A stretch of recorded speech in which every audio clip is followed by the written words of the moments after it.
কিরে, ভালো আছিস? না রে না, হ্যাঁ, তুই যে ভালো থাকবি না সেটা তো জানি। তুই এই গাছে জল কেন দিসনি রে? আমি পারবো না। তুই যদি যত্ন করতে নাই পারবি তাহলে দায়িত্ব কেন নিয়েছিলি যত্ন করার? ভালো লাগে না যে আমার। হোয়াট? এটা কি কমেডি হচ্ছে?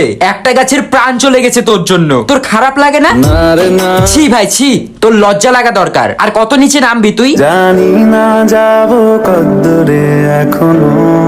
আচ্ছা তুই একটা সত্যি কথা বলতো, তুই এই গাছে একবার হলেও জল দেওয়ার চেষ্টা করেছিলি? আমি কোনো আর চেষ্টার সীমানা রাখিনি।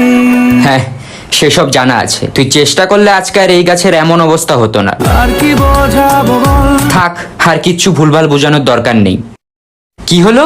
তুই টাকা দেস কেন আমাকে? যা ছিল আমার সবই তোর হাতে। ভাই তুই আমাকে টাকা দিবি, এই কয়েক টাকা এই গাছের দাম।